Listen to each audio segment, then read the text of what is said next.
नमस्कार. भारतशक्ती मराठीच्या रणनीती कार्यक्रमात तुम्हा सगळ्या प्रेक्षकांचं पुन्हा एकदा मनपूर्वक स्वागत. ऑगस्ट महिन्यामध्ये ट्रम्प यांनी घोषणा केल्याप्रमाणे भारतावरती 25% टॅरिफ लावण्याची घोषणा झाली आणि अर्थातच या सगळ्या संदर्भामध्ये अनेकदा चर्चा सुरू झालेल्या आहेत. मात्र या चर्चा नेमक्या कशा पद्धतीच्या आहेत किंवा या टॅरिफमुळे पुढच्या काळामध्ये व्यापार युद्ध कशा पद्धतीने भडकण्याची शक्यता निर्माण झाली आहे, या सगळ्याच बद्दल आजच्या भागामध्ये आपण मार्गदर्शन करून घेणार आहोत. आणि यासाठी भारतशक्ती मराठीचे मुख्य संपादक नितीन गोखले आपल्यामध्ये उपस्थित आहेत. नितीन सर, आजच्याही भागात तुमचं मनपूर्वक स्वागत. नमस्कार. नमस्कार. पूर्ण जगच सध्या एकदा गोंधळात पडलेलं आहे, पण बघूया याच्यातनं आपल्याला काय निष्कर्ष काढता येतो. सर, टॅरिफची घोषणा ज्या वेळेला झालेली आहे त्यावेळेला एक भीती अशी व्यक्त केली आहे की आता नवीन व्यापार युद्ध सुरू होईल का? ही भीती कितपत योग्य आहे असं तुम्हाला वाटतं? नाही, ही भीती खरीच आहे. जवळजवळ सध्या परिस्थिती तशीच झालेली आहे. कारण जगातल्या पहिल्या 3 ज्या अर्थव्यवस्था आहेत, अमेरिका, चीन आणि भारत, या तिघांमध्ये सध्या समन्वय नाहीये. त्यांच्यामध्ये शीतयुद्ध सुरू आहे, त्यांच्यात वाटाघाटी सुरू आहेत आणि अमेरिकेच्या राष्ट्रपतींनी दोन्ही ज्या 2 आणि 3 नंबरच्या किंवा 4 नंबरच्या ज्या इकॉनॉमीज आहेत त्यांना सगळ्यांना टार्गेट केलेलं आहे. त्यांनी म्हटलंय की भारतासारखा देश आम्हाला जवळजवळ 50% कधी 25% असं कर लावतो. जेव्हा आमच्याकडनं सामान भारतात येतं तर आम्ही तेवढंच टॅक्स आम्ही लावू किंवा टॅरिफ लावू. आणि त्यामुळे भारतातनं जे पूर्वी आजपर्यंत जे काही निर्यात होते वस्तूंची, त्याचे वेगवेगळे रेट्स असल्यामुळे भारतीय निर्यातदारांना त्याच्यातनं भरपूर फायदा व्हायचा. कारण अमेरिकेचं जी बाजारपेठ आहे ती खूप मोठी आहे आणि त्यांच्याकडे खरेदी करण्याची ताकद, त्यांचा डॉलर आणि रुपयाच्या तुलनेमध्ये पुष्कळ फरक असल्यामुळे त्यांच्या रकमेमध्ये किंवा त्यांच्या व्हॅल्यूमध्ये तिकडे भरपूर मोठी बाजारपेठ होती. पण आता जर तिथे भारतातनं गेलेल्या वस्तूंवरती 25% आणि त्याच्यावरती पेनल्टी, कारण आपण रशियाशी संबंध ठेवतो, रशियाकडनं तेल घेतो, याच्यासाठी म्हणून अजून जर 1% पेनल्टी लावली तर 27% टॅरिफ लागेल. तर आता जी वस्तू पूर्वी $100 दिली जायची, अमेरिकेमध्ये जी विकली जायची, ती आता समजा $127 विकली गेली तर त्याला कितपत प्रतिसाद मिळेल, कितपत त्याच्यात मार्केट शेअर मिळेल हे सांगता येत नाही. आणि त्यामुळे ते सगळ्याचं नुकसान भारतीय निर्यातदारांना, भारतीय व्यापाऱ्यांना होईल आणि त्याच्यामुळे भारतीय अर्थव्यवस्थेवरती भरपूर फरक पडेल असं वाटतंय. त्यामुळे ट्रेड वॉर ज्याला म्हणतात ती सुरू झालीच आहे. फक्त त्याचं आता ते स्वरूप अजून कळत नाही आणि ते किती भारताच्या अर्थव्यवस्थेवरती किंवा चीनच्या अर्थव्यवस्थेवरती त्याचा किती परिणाम होईल ते अजून सांगता येत नाही. कारण ते कॅल्क्युलेशन करायला तेवढं 5-6 महिने लागतील. सर, याचबरोबर एक महत्वाचा मुद्दा नेहमी चर्चेला आलेला आहे की 25 ऑगस्टला अमेरिका आणि भारताच्या व्यापारासंदर्भातली चर्चा, पुढची फेरी सुरू होणार होती.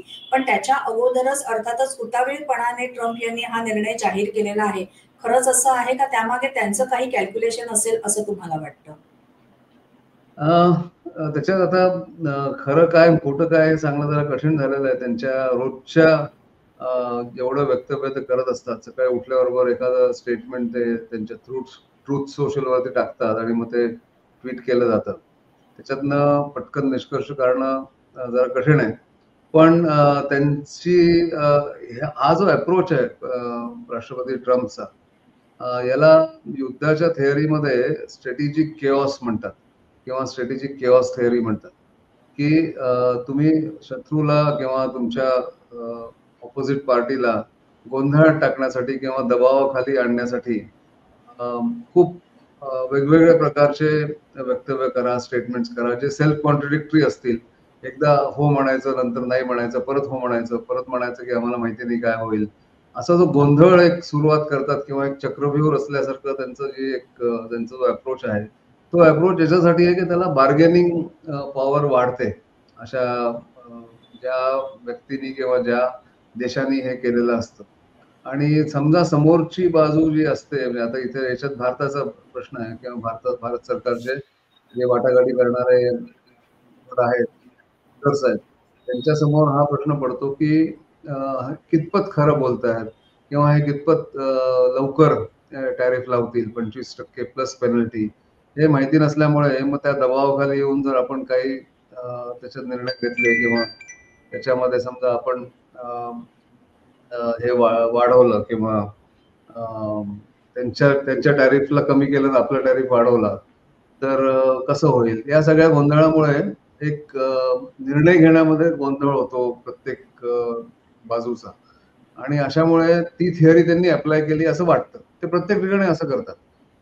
चीन बरोबर तसंच केलं. चीनला म्हटलं 100% टॅरिफ आम्ही तुम्हाला इम्पोज करू, पण मग ते लगेच 15 दिवसांनी ते मागे घेतलं आणि म्हटलं की आता आपण वाटाघाटी करू.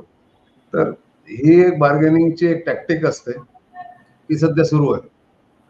त्यामुळे आता पटकन सांगणं की किती टॅरिफ वाढलाय, किती आपल्या अर्थव्यवस्थेवरती त्याचे दुष्परिणाम होतील, हे आता सांगणं कठीण आहे. रशियाबरोबर तेल आयात करण्यासाठी म्हणून आपल्यावरती दंड आकारला गेला असंही एक विधान त्यांनी केलेलं आहे. हे विधान किंवा हा दंड हे सुद्धा त्यांच्या दबाव तंत्राचाच एक भाग आहे असं मानलं जातं. हे बरोबर आहे? अगदी बरोबर आहे. कारण जर आपण मागे वळून बघितलं 2022 पासून जेव्हापासून रशियाने युक्रेनवरती हल्ला केला आणि त्याच्यानंतर त्यांच्यावरती सँक्शन घातले गेले, तेव्हा अमेरिकेच्या लोकांनीच इन्फॉर्मली भारताला सांगितलं की तुम्ही रशियाकडनं तेल आयात करा, त्याला रिफाईन करा आणि ते युरोपमध्ये आणि अमेरिकेमध्ये विका स्वस्तामध्ये. तेव्हा जर भारताने हे केलं नसतं, हा निर्णय घेतला नसता, तर तेव्हा तेलाची किंमत, क्रूड ऑइलची किंमत जवळजवळ $200 पर बॅरल झाली असती, जी आता 60 किंवा $65 या ह्याच्यावरती आहे. त्यामुळे भारताने ही व्यवस्था करून जगभराच्या अर्थव्यवस्थेला वाचवलं असं आपल्या पेट्रोलियम मिनिस्टर आहेत हरदीप पुरी, त्यांनी 2-3दा म्हटलेलं आहे की जर भारताने अशी व्यवस्था केली नसती रशियाबरोबर, तर किमती खूप वाढल्या असत्या. तेलाच्या किमती वाढल्यामुळे बाकी सगळ्याचे भाव वाढले असते आणि त्याच्यामुळे बऱ्याच ठिकाणी अर्थव्यवस्था कोविड सारख्या कोलॅप्स झाल्या असत्या, कोविडच्या वेळेस जसं झालं होतं तसं. त्यामुळे भारताने ऍक्च्युली जगाला वाचवलेलं आहे हे करून. पण ट्रम्पचा हा जो अप्रोच आहे किंवा हा जो राग आहे सध्या आपण जे गेले 2-3 दिवस बघतोय, हा खरं तर त्या अर्थव्यवस्थेच्यामुळे किंवा आर्थिक कारणांमुळे नाहीये. ट्रम्पचा राग मुख्यतः व्यक्तिगत आहे आणि व्यक्तिगत असा आहे की भारत पाकिस्तान जे 4 दिवसाचं युद्ध झालं ऑपरेशन सिंदूरच्या अनुषंगाने, त्याच्यामध्ये त्यांनी युद्धविराम केला आणि युद्धविरामाला चालना दिली किंवा दोघांमध्ये युद्ध थांबवलं, असं त्यांचा जो क्लेम गेले जवळजवळ 3-1 महिने ते करतायत. कमीत कमी 29-30 वेळा त्यांनी जे म्हटलंय, त्याला भारताने पुष्टी दिली नाही. किंबहुना पार्लमेंटमध्ये परराष्ट्र मंत्री जयशंकरनी म्हटलं की 22 एप्रिल ते 17 जून पर्यंत, 22 एप्रिलला एक पहिला फोन कॉल ट्रम्पनी केला मोदींना, जेव्हा ते सौदी अरेबियामध्ये होते, पहलगामचा जेव्हा नरसंहार झाला त्यावेळेस, आणि त्याच्यानंतर 17 जूनला जो टेलिफोन केला त्याच्यामध्ये त्यांच्याकडनं कुठलाही फोन आला नाही. त्यामुळे त्यांना क्रेडिट देण्यात किंवा त्यांना याच्यामध्ये सामील करण्यात की तुम्ही युद्ध बंद केलं, हे क्रेडिट देण्यामध्ये काही अर्थ नाही आणि हे खरं नाही. पण ट्रम्पचा इगो इतका मोठा आहे की त्यांना असं वाटतं की सगळ्यांनी त्यांच्यासमोर गुडघे टेकावेत आणि त्यांना ते खूप महान आहेत आणि त्यांनी युद्ध थांबवली आहेत असं म्हणजे लोकांनी म्हणावं, जगाने म्हणावं असं त्यांची इच्छा आहे. आता त्याच्यात फ्रस्ट्रेशन असं आहे त्यांचं की त्यांनी व्हाईट हाऊसमध्ये शपथ घेतल्यानंतर जानेवारी 20, 2025 मध्ये तेव्हा म्हटलं होतं की मी 90 दिवसात रशिया युक्रेनचं युद्ध थांबवीन, इस्रायल गाझा युद्ध पण थांबवलं जाईल. आणि ते दोन्ही गोष्टी अजूनपर्यंत झालेल्या नाहीत. 6 महिन्याच्या वर होऊन गेले आणि जे युद्ध थांबलं त्या युद्धाचं क्रेडिट त्यांना कोणी देत नाही, विशेषतः भारत देत नाही. पाकिस्तानने दिलं, पाकिस्तानने त्यांना नोबेल प्राइज साठी पण नॉमिनेट केलं, पण भारत त्यांना ते युद्धाचं क्रेडिट, युद्ध थांबवण्याचं क्रेडिट देत नसल्यामुळे तो राग त्यांनी आता या टॅरिफच्या युद्धामध्ये किंवा टॅरिफच्या द्वारे भारतावर काढण्याचा प्रयत्न ते करतायत. रशिया आणि भारत यांची अर्थव्यवस्था ही मृत झाली आहे, असंही वक्तव्य त्यांनी त्याच्या बरोबरीने केलेलं आहे. याच्या मागचा त्यांचा अर्थ किंवा त्यांना काय सांगायचं आहे किंवा दबाव तंत्राचाच हा भाग आहे, जसं आपण आतापर्यंत म्हणत आलेलो आहोत, तेच त्यांनी याही वक्तव्यातनं दाखवून दिलेलं आहे असं वाटतं. अगदी बरोबर आहे. कारण रशिया पण त्यांचं ऐकत नाहीये आणि भारताने पण त्यांना काही क्रेडिट दिलं नाहीये. भारताने म्हटलंय की आम्ही अर्थव्यवस्थेवरती परिणाम न होता, भारताचे नॅशनल इंटरेस्ट कुठलेही कॉम्प्रोमाइज न होता अ, आम्ही या व्यापाराचे जे टॅरिफचे जे काही टर्म्स आहेत किंवा जे काही रेट्स आपल्याला फिक्स करायचे आहेत ते आम्ही करू. त्यामुळे दोन्हीकडनं तिन्हीकडनं त्यांना एक असं फ्रस्ट्रेशन आलेलं आहे आणि त्या फ्रस्ट्रेशनमुळे ते सारखं अशी वक्तव्य करतायत जी एखाद्या राष्ट्राध्यक्षाला शोभत नाहीत. त्यांनी म्हटलं रशियाची इकॉनॉमी डेड आहे. ठीक आहे, रशियाची इकॉनॉमी डेड असू शकते कारण त्यांना त्यांच्यावरती सँक्शन्स लागले गेले 2-3 वर्ष. पण भारताची इकॉनॉमी आज फास्टेस्ट ग्रोईंग लार्जेस्ट इकॉनॉमी आहे जगामध्ये. चौथी लार्जेस्ट इकॉनॉमी आहे जगामध्ये. लवकरच तिसरी होणार आहे. आणि सगळेजण हे म्हणतात की भारतीय अर्थव्यवस्था जी आहे ही पुढे याची खूप प्रगती होणार आहे. अशा वेळेस जर तुम्ही दुसरा स्टँड घेतला आणि उगीचच काहीतरी ताशेरे ओढले याच्यावरती मारले, तर ते कोणीच तुम्हाला विश्वास करत नाही आणि ते फ्रस्ट्रेशन पण मला वाटतं त्यांच्या या वक्तव्यांमध्ये, या निर्णयांमध्ये रिफ्लेक्ट होत आहेत, असं दिसून येतं.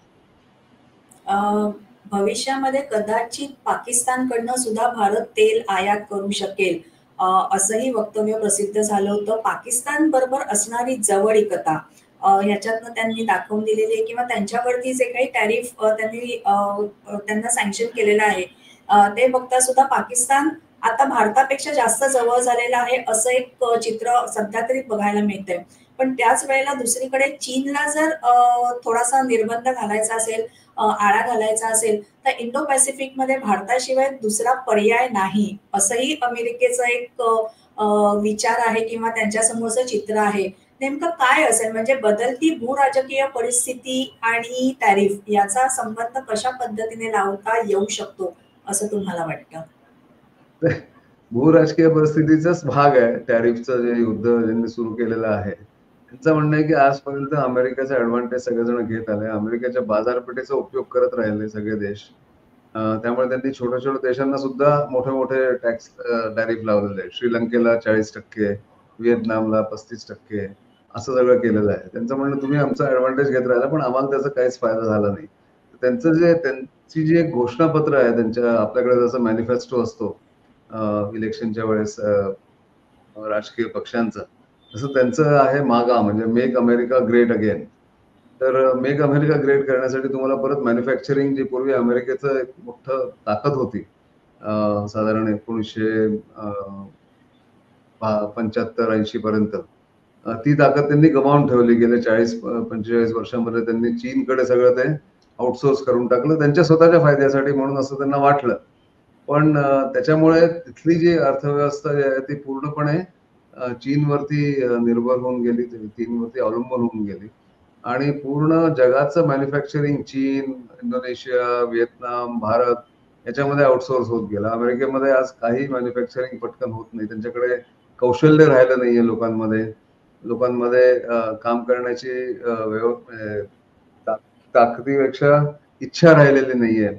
आणि त्यामुळे अमेरिकेची अर्थव्यवस्था खूपच कोडमडली आहे असंच वाटतं. कारण त्यांचा रेट ऑफ ग्रोथ जो आहे तो 1% 2% असा आहे. आपल्याकडे 6, 6.5, 7% आपण त्या जीडीपी आपलं ग्रो होतं.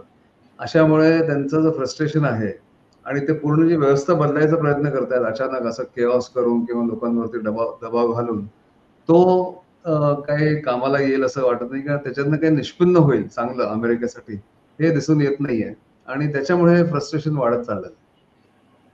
सर टॅरिफच्या संदर्भामध्ये अजून एक मुद्दा महत्वाचा गेल्या काही दिवसांपासून चर्चेला येतोय.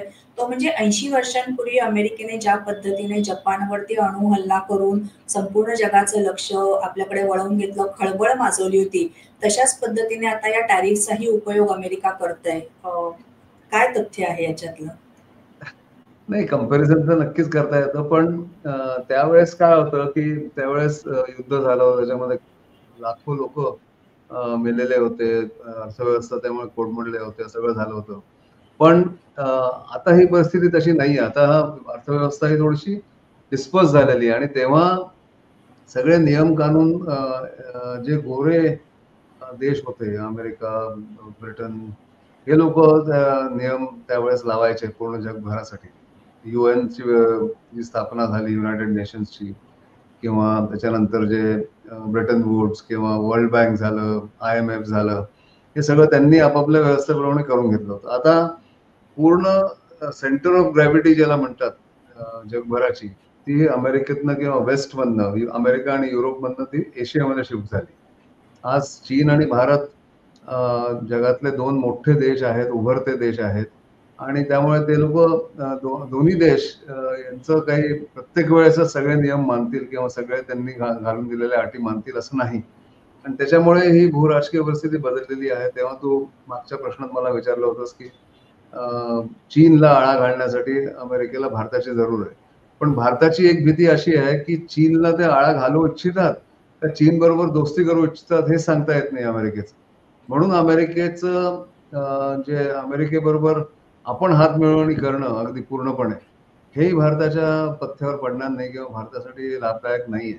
हे लक्षात घेऊन आता जे आपले जे सगळे जे नियम कानून सुरू आहेत किंवा आपलं जे धोरण आहे परराष्ट्र म्हणजे रिलेशन्स वरती, इंटरनॅशनल रिलेशन किंवा फॉरेन रिलेशन्स वरती, ते त्याच्यावर बेस्ड आहे की आपल्याला स्वतंत्रच राहायला लागेल. आणि जसं हेनरी किसिंजरनी म्हटलं होतं, it's good to be, it's fatal to be America's enemy, but it is worse to be America's friend.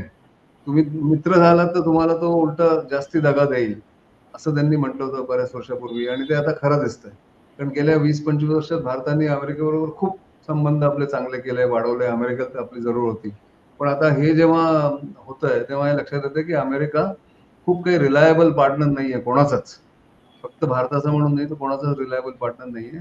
ही सध्या परिस्थिती, ही परिस्थिती लक्षात घेऊन भारताचं धोरण सध्या चालू आहे. आणि म्हणून काल एक जी स्टेटमेंट सोमवारी दिली गेली, ती त्याच्यात भारताने हेच म्हटलंय की युरोप आणि अमेरिका हे डबल स्टँडर्ड्स वापरतात.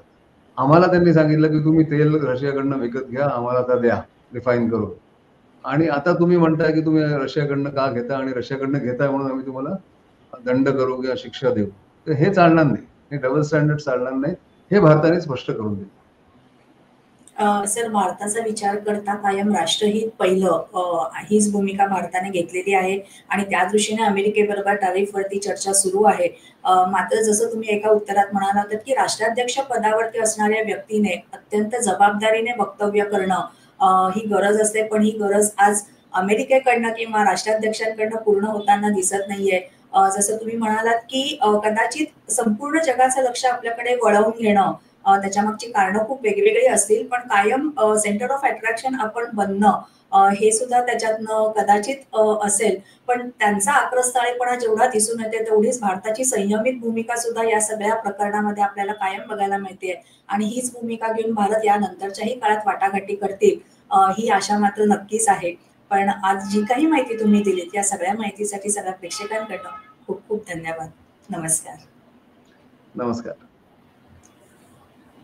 प्रेक्षक हो, आजच्या भागात मिळालेली माहिती तुम्हाला कशी वाटली ते कमेंट्सद्वारे आमच्यापर्यंत नक्की पोहोचवा. त्यासाठी काय करायचंय, भारत शक्ती मराठी या युट्यूब चॅनलला लाईक करा, शेअर करा, सबस्क्राईब करा. याशिवाय इतर सोशल मीडिया प्लॅटफॉर्मना सुद्धा तुम्ही फॉलो करत असाल अशी आम्हाला आशा आहे.